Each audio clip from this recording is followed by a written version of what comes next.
Welcome. My name is Chris Robinson. I'll be your professor for Math 107 this semester.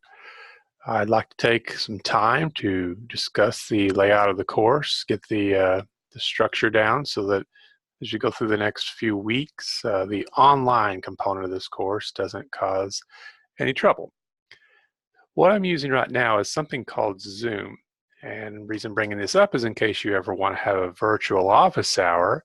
There are many ways to contact me, but this is one way that we can speak face-to-face rather than using a telephone or use an email.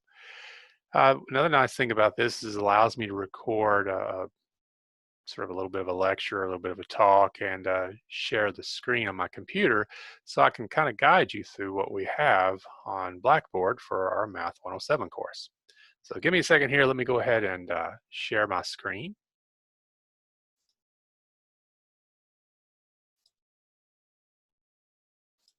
And here we go. So what I've got is the Start Here tab. It should be set up with Blackboard so that as we go through the semester, you'll log in to the area that is most pertinent to what you're doing.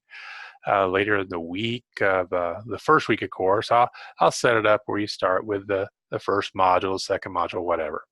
But for now, the next few days, the Start Here tab is the best place for us to begin. I got a little bit of information about myself. Maybe this is the first thing you're seeing. I've taught here at USI for almost 6 years, and before that, I taught for quite some time at the high school level in both Indiana and Illinois. Been around the area quite a bit. You'll see that I like to camp, so that's given me the opportunity to visit many different sections of the state of Indiana. Although in the past when I've taught this course, there's students who might be taking this course who aren't even in Indiana at all. So I look forward to learning from your experiences, maybe what's going on in the health professions in say your part of the country. So it's one nice thing about online learning. It brings so many different perspectives together. Now, as you go through the Start Here tab, the Watch Course Overview video, I'll suggest that you begin here, and you may not see it right now on my screen because I'm making it, and I'll embed it in there a little bit later. So if this looks just a tad bit different than what you're seeing when you log into Blackboard, it's probably because this video is missing. But once you get into the Start Here tab, you'll start to see things I'd like to draw your attention to that pertain to the syllabus, the course calendar, and the learning objectives we have through the semester. I use another tool for discussions called VoiceThread. I'm trying to expose you to a lot of different technology tools that are used in the health professions at USI for these online courses. VoiceThread, Zoom, Proctorio, that's another one we'll talk about in a little bit. MyLab is something that we use in the math department. That's our way to do online homework and things like that. So that particular skill may not carry to other courses, but I do expect being able to create a voice thread and comment, being able to use Proctorio for taking quizzes, Zoom. These are skills that you'll want to learn now so that you can use them in future courses. It doesn't give you any trouble. That being said, if you're ever having some troubles with the technology, we do have some links if it's after hours and you can't get a hold of me. But you can always send me an email too, and I'll see what I can do to help you out. I remember when I first started to use some of these things, Zoom the first time, it takes a little bit of a learning curve, so to speak. It takes a little bit to get things going, and don't let that discourage you. We'll get you there. But you don't want to shy away from the technology, regardless of your age, regardless of who you are. It's just something that we need to master. So the course syllabus, when you click on that, you'll see a lot of times with the setup I have in Calendar, setup I have in Blackboard, there'd be some sort of link to a PDF, and that's going to give you the entire document. But sometimes it's a bit cumbersome to read through all that at once, so I have a voice thread underneath it discussing the highlights or the most important. You can either click on the play button, start to listen to it. So sorry, be talking twice at once. It's a little bit overwhelming. Or you could click on the link underneath and it'll open up VoiceThread. I find that whenever I want to make comments in VoiceThread, it's usually wise to click on the link underneath, and then that'll take me to VoiceThread. And it just seems that the commands, the recording, commenting, work a little bit better with that one, but I'm not sure what you'll be wanting to do at that time, whether you're just wanting to listen to something I've said or you want to comment about it. You've got choices as we go through. So the course syllabus, make sure you listen to that video. There's lots of important stuff there about testing, what kind of things to expect with grading, um, getting exam proctors. So make sure you're listening through that. There's lots of important information. And if you have questions, send me an email. We'll make sure we clear them up. You might notice in Blackboard, sometimes along the top, if you want to go back a tab rather than hitting the back button, or you can just click on that, so that upper level where you came from, it'll take you back. But just to also bring to your attention, sometimes with Blackboard, they won't show you all the stuff over here on the left. So let me see here. I want to maximize the table of contents. Sometimes they kind of hide things on you, and I don't want that to be something you miss. So there's sort of this minimized table of contents. Expand that out, and then you can see the other items if they're not showing on your screen. So the course modules, the course calendar. Take your time to listen through the course calendar, important things about test dates, homework due dates. That calendar, I will stick through the whole semester. It tells you all the important dates. You can take your work schedule, line it up next to it, and make sure there aren't any surprises. Okay, let's get back to the Start Here tab. So looking at those essential items, let's talk about first day access here for a moment.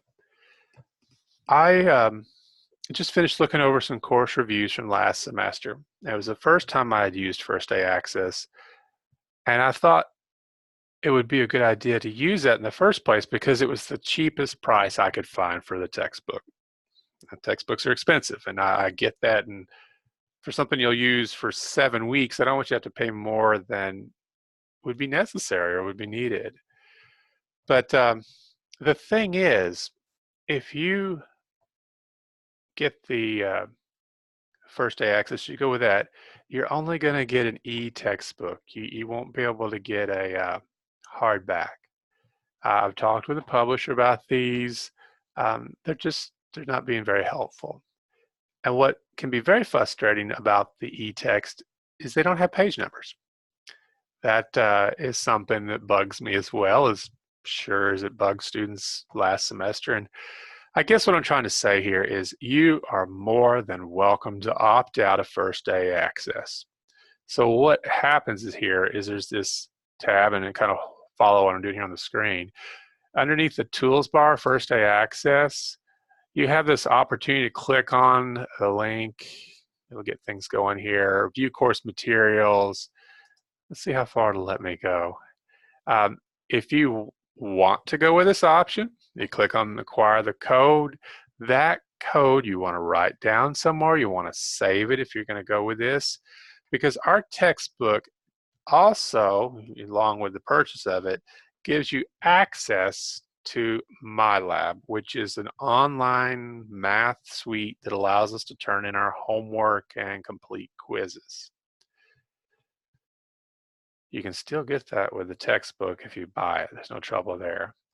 But you can either acquire the code or you can opt out of this. And let me go back one. That's not exactly where I want to do this. We viewed our course materials. If you're wondering about the other textbook, there's a couple classes I teach here that use first day access. And the other course, it really makes sense to use first day access, but with this course, the textbook not having page numbers is the issue that I have to avoid. So we view our course materials. We need to opt out. I will send you an email here shortly, and I'll be giving you specifics on how to opt out. Because here's another thing that can be problematic as well. You have to opt out by the second day of class. That should be the 14th of January. Otherwise, they will charge your account for the textbook and you won't be able to back out of that. So it's important that you, if you want the opt-in, you want to opt out, you do it quickly. Okay. And if you're having troubles opting out, again, contact me, let me know. We'll iron that out. I'll get a hold of the bookstore. I'll make sure that they know. You just don't want to acquire that code if you are going to go and get your own textbook. You also won't be able to access first day access until the 13th of January. Just give you a 2-day window. I don't think you're going to be surprised at this point when I say that the next semester I teach this, first day access is going to be gone. Tried something new, tried something I thought would be good for the students, but I just don't think that it was doing what it intended to be used for. Okay, so back to the Start Here tab. First day access, I think I've said enough about that. We do have a lot of technology tools we use in here, and if you maximize table contents, VoiceThread may be new to you.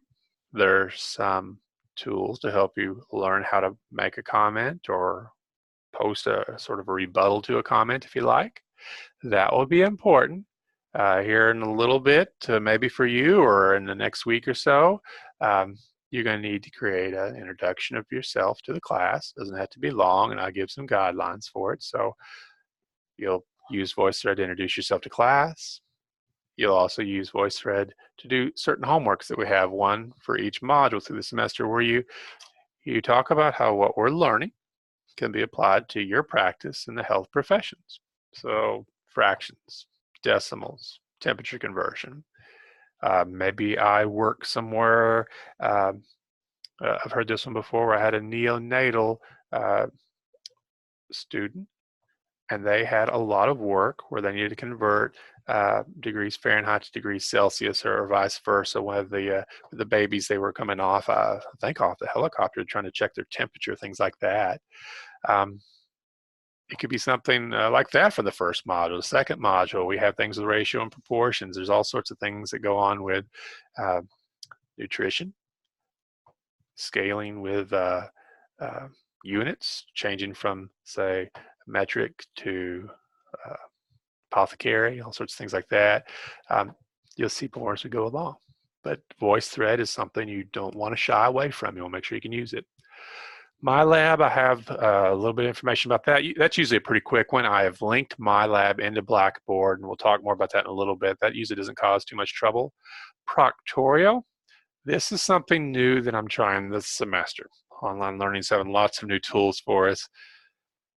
So what this does is it's my way of securing quizzes whenever you take them at home or wherever you can kind of get a sort of a private place where you have a webcam on your computer, and that's something you will need to have a webcam for this course, because what will happen is when you're taking your quizzes, you'll be looking at the screen, you'll be doing your thing, answering questions, but it will also be watching you to make sure there aren't other people in the room or any irregularities using extra resources that you shouldn't be using, okay?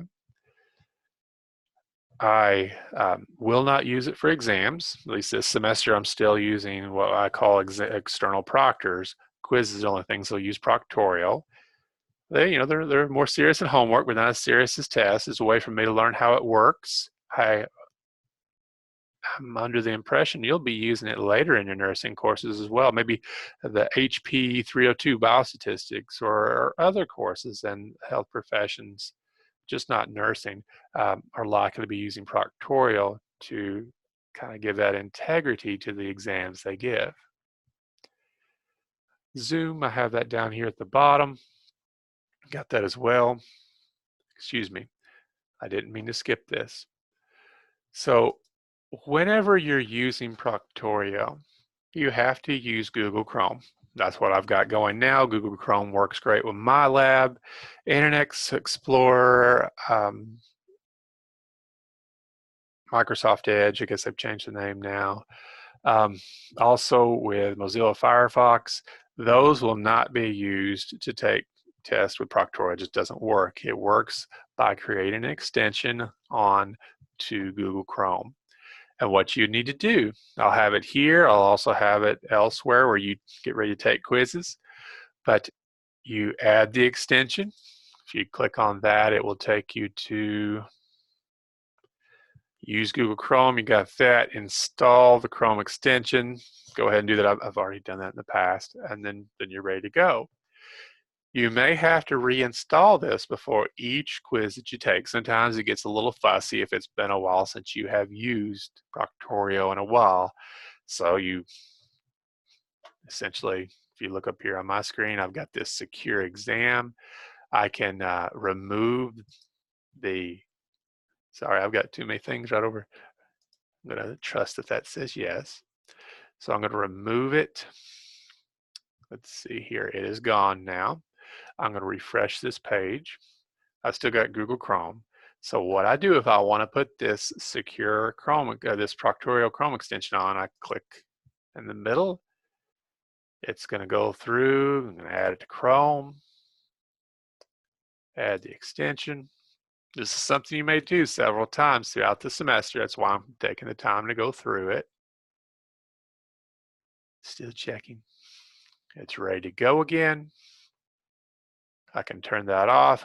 See, unless you have this little shield up here in your bar across the top, you won't be able to use Proctorio, and without that, you can't take a quiz. Okay, we're good there. It can be very difficult to minimize here whenever Zoom's running, so let me get rid of that screen, bring it back up. We've got the extension going. If you had any questions about using Proctorio, there are some commonly listed questions that you could look over. But I've created a practice quiz for you to try out Proctorio. I think I got like 3 or 4 attempts. It's not for a grade. It's your way to see how this all works. And you can click to launch it. It probably won't let me go because it's like a practice run and it wants students to go down here and click begin. It wants students only, not professors. And this whole thing with the password, that is not something you'll have to enter in. It will go through this quickly. It will take care of it for you. You might see this flash up real quick. I don't remember the password off the top of my head right now, but it will shoot through that page real quick, and you'll be ready to try your practice quiz. It's 4 questions on the practice quiz, a little adding, subtracting, multiplying, and dividing. You're welcome to use a calculator on that if you need, but you may not need to. Okay, so let's get back to where we were. So with Proctorio, make sure you're using Google Chrome. Make sure you add the extension on that allows you to take these secure quizzes. And then try a practice quiz out. See how it's working for you. Get these mechanics taken care of before the first day or before the end of the first week so that it's not stressful for you as you go through the rest of the semester. So that takes care of our technology tools. We looked at that. Let's get back to the start here. After you've tried that out a little bit, introduce yourself to the class. We talked about the voice threads earlier. You can post your voice thread right on this one that I've got. Give it a second to come up here. If you go down in the middle of the screen where it says comment, I'm sorry, I need to sign in to do that. Let me show you what I mean by that. So whenever you logged on to your USI account, if you look down here where it says VT, voice thread, that's another wise thing to have running in the background when you're working voice threads. You don't actually have to work from this particular page, but if it's in the background, what that allows you to do, give me a second, I need to open it up again. It allows you to comment without having to sign in an additional time or something like that. So let me get back to where I was. I'm going to go ahead and try and open that on up. So if you're wanting to comment, just use the microphone down here at the bottom. I don't want to comment over a comment. That's kind of awkward. So you just click in the middle there. It'll ask you if you want to save your comment or re-record it. No problem at all. And there you go. You can save just with audio. You can actually, if you have a webcam, record yourself looking at the computer and talking to the class. Sometimes I have students use text, but I would really prefer it if I was to hear your voice. I think that's a nice way for us all to communicate. So there you go. That'll get you going on a introduction to the class. And then after that, you're ready to start working on Module 1. Oh, here's another thing that can be a little bit frustrating about Blackboard. Sometimes they minimize your links on the left side. So if you kind of go up to the left side of the screen, excuse me, there it is.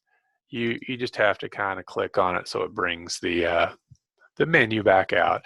It's always trying to make sure you can see things the best way possible. The course calendar, I've always got that available if you want to take a look at that in its own area. But beyond that, modules. You'll notice that each of my modules are set up in a very similar way. To begin with, I give you the learning objectives, tell you what you're going to be looking to learn, and I do have a PDF talking about how I assess that, how the tools I use to make sure you're learning the material. The online assessments, you'll probably use this quite a bit. I have a checklist of all the items that you will end up completing. I was able to get links from MyLab into Blackboard for our first 2 assignments and a couple more, I think 3 and 4, but I wasn't always able to do that in the later ones. I have tried, I've talked to the publisher, Pearson's who it is, who does MyLab and publishes our textbook. And we're just kind of in an impasse now. So I've also got this other tab here, My Health Lab Professions, All Assignments. So if you click on that, it'll take you into everything we have due. But when possible, I thought it'd be nice to just have you a direct link to the particular homework assignment that we're looking at. Now you may be wondering as well, if you're trying to click on these, it may not be taking you right here directly. Well, let's talk about how we can make sure that's happening for you. I've talked about the setup of the modules, but I haven't talked about MyLab a whole lot. So when you either order your textbook or whenever you do the first day access, again, it's your choice, but remember, if you do first day access, you're going to get an e-text without page numbers. Very annoying. So if you're going to get into MyLab, typically what happens is you click one of these links, and instead of going straight to the homework, it's going to talk to you about setting up an account. It's going to ask you for an access code. So when you get your textbook, there's a MyLab access code that goes with it. So you can set up your account for it. You can enter that access code in, and bam, you're into MyLab for the rest of the semester. You don't have to do that over and over again. I have set it up so you don't have to go to MyLab and then log in there. It's all going to be accessed through Blackboard, just to minimize the number of usernames and passwords that you have to remember. So the first time you'll have to do a little work to get that going, but afterward you should be fine. Besides the homework here, I also have the area for us to complete our VoiceThread discussions. And I'll let you know as you go through this VoiceThread, I think there's 3 slides. Yes, let's bring that up. I want to bring this out as well. I say it in other places, but I think it's worth mentioning here. Let me exit out of that for a second. The first page of the VoiceThread will give you an idea of what topics we're talking about. The second one, this is where I really want you to post your comments. So we have them all together. Everybody can listen to each other's if they want. I don't expect you to listen to every single person's comment, but I would encourage you to listen to some. It can be time consuming if you do it all. It's like typically about an hour or so if you look at everybody's comments together. Not that anybody's doing an hour by themselves, but you get 13, 14 people, 5, 6 minutes each. mounts up pretty fast. But please put your comments here on the second page, and then the third page is actually a discussion of how I grade them. So maybe you look at this before you actually complete your comment. And I would say right now, where students usually miss points on their voice threads is that substance and support, especially the first time we do it, because we're not always certain, how am I going to grade? What do I mean by this? Excuse me, I'm a little choked up here. I do want you talking about calculations. Don't be so general that you never have specifics and you don't describe or discuss how you're going to calculate. So let me give you a quick example. I was doing a temperature conversion. I can say that, hey, I had a patient. I knew they happened to have a temperature of 100 degrees Fahrenheit, and I needed to know how much that was in Celsius. Here's the formula. Let me see here if I can remember off the top of my head. 9/5. Nope. I want to do the other way around. I want to take 100 minus 32, and then take that times 5/9, and that should get me to it if the memory's working well. So you talk to me about your formula, you give me your numbers you start with, and then tell me what your result is in the end. That's what I'm looking for the substance and support. That gives me a way to check and make sure you're doing the calculations correctly. The details there, you tell me what formulas you're using, you tell me what you're doing with the numbers, things like that. Comment being posted by the due date's worth points, the non-trivial application. I have a lot of students who give me really rich examples. And at first in my rubric, I used to have this as 1 point. And I got to feeling that for those students who were taking some time to discuss something that was really deep, really involved, I wanted to award them an extra point. So if you do have a trivial example and everything else is there, you can still get 9 out of 10 or 90%. That's a good score. But I need room to award those people who take some time and really put some good examples out there. Okay, let's back out of this. I also want you, after you finish your homeworks, no, you don't have to wait until after your homeworks, but I do want to bring your attention that you need to schedule your exams with me. So I say this in the syllabus. Let's talk about it a little bit now. I don't expect a lot of students will come to campus and take exams with me. That's fine, this is an online course. But I do need you to have your exam proctored in some way. It's what gives the degree value. There are a lot of shady institutions out there where you kind of wonder, sure, this person has a paper, has a certificate, they've completed a program, but do they really know what that degree says they know? So by using Proctorio for quizzes, by using external proctors, we're making sure that truly you have sat down and demonstrated your knowledge, not another person's or some sort of computer system or whatever that might be used to cheat. That's what it comes down to. So schedule your exams with proctors, and I've got a link here to that. It's been somewhat of an issue in the past to figure out how to schedule, and online learning, who we often work through, has set up a survey form where you put your first and last name, email address, let me know. Of course, you're going to have my permission. There's no problem with that. But let me know the day that you plan to take the exam as well as the time during that day. I'm looking for all the specifics, because what happens is I turn my exams over to online learning, and they have a person there who distributes the exams, emails them to all the proctors. Then the proctors email those back to usually me, but if they're a little confused, sometimes they send them to the online learning person, and I get them back.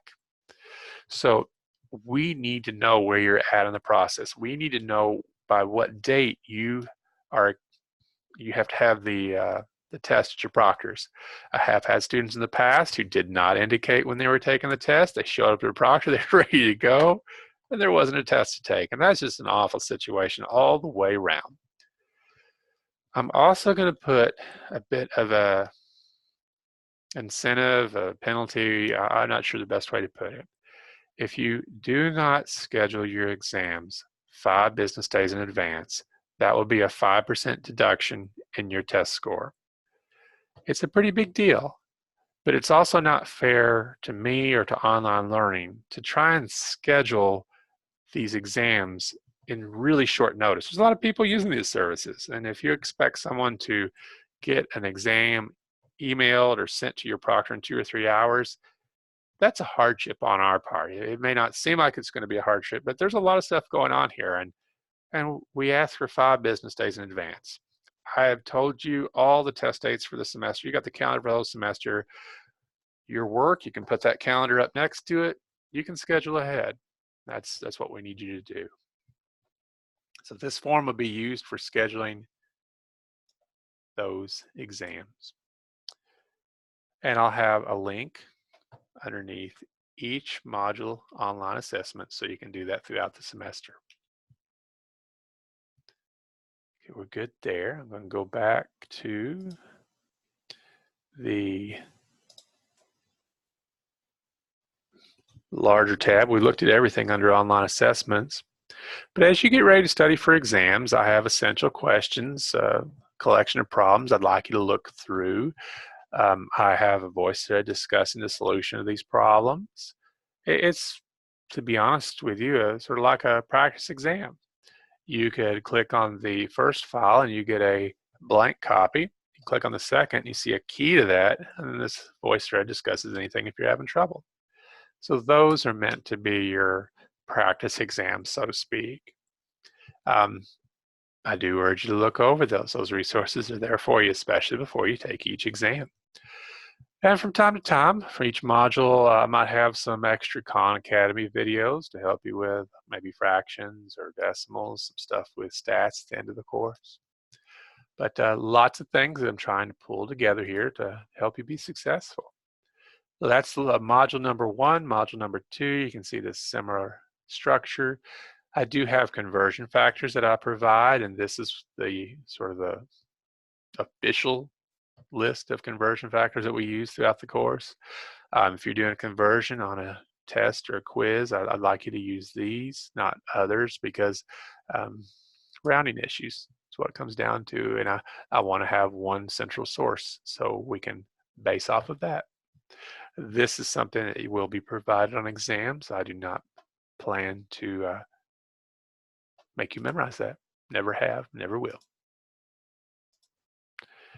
Okay, that takes care of Module 2. Module 3 is very similar. Module 4, our textbook only has so many topics in it, and I need to do a little bit of stats to help you guys going on to HP 302. So you'll notice in this module, part of it's in the textbook, that's the algebra part, and part of it is through VoiceThread and lecture notes that I posted on Blackboard. That's the stats. Other than that, very similar setup to what we're used to. Exam keys. As we go through the semester, once I've graded an exam, I will post that key so you can look at it. I'll also post a blank copy of the test so that you can try working the problems out. The exams through the semester are meant to serve as study guides for the final. If we look under tools, there are mistakes I have found at the end of the textbook with some of the key solution keys, and I've included those. I'll tell you the page number the errors found on, give you the right solution, correct solution. If you find other errors, let me know. I'll be happy to add them in there. Just keep that in mind. I do say this about the e-text. They don't have these errors, at least I haven't seen them. It's the hard copy that does, so maybe there is a little bit of a benefit to the e-text. But those are meant to take a look at if you're wondering if an answer is right in the back of the book. For checking grades, I've got everything set up in Blackboard here. I keep grades in an Excel spreadsheet, and at the end of each module, I'll update everything so you can see your grade at that point in the semester. I'll also enter grades in as we complete assignments. So something to take a look at, but if you're really wanting to know what your course grade is right after each exam, that's the time to take a look at course grade. The other ones are just letting you know that I've got the grades in. The next item, graded items, you don't see anything right here at this moment on my screen, but you should see a folder with your name on it. So what I've done here is created a place to take your scanned exams, your rubrics, things that I've graded, and share with you. I will not be emailing you your graded exams or your module discussions. I'll create a folder in Blackboard and I'll put them all together. There's nothing there for anyone right now. You should have got an email before you saw this video just saying that there was a link created, and you're the only one who can see that other than me, and that's where I'll post all of your graded work. You can send me an email over here on the left if you should need. I think sometimes students are a little uncertain how to contact me through email. It's over there on the left. But that's the overview of the course. I'm looking forward to having a good semester working with all of you.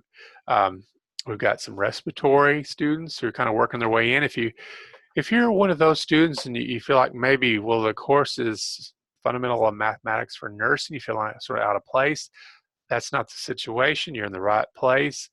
There's a developing program here, this respiratory therapy, and the name for this course is actually changing in the fall. We've had all that paperwork done. I had some students in respiratory therapy just last semester. You're in the right place. There's no trouble there. Just all the paperwork is trying to catch up. Other things, just remember, if you ever have a question, feel free to contact me. I'm really hoping by posting this early that you can take your time, try these without any pressure to have to worry about completing assignments. This can be a fast course if you're trying to juggle a lot of work, a lot of family life. 7 weeks and a day is technically the term of the course, but it's really just 7 weeks. If I can be of any help, let me know. Again, look forward to getting to know each of you this semester, and have a good one.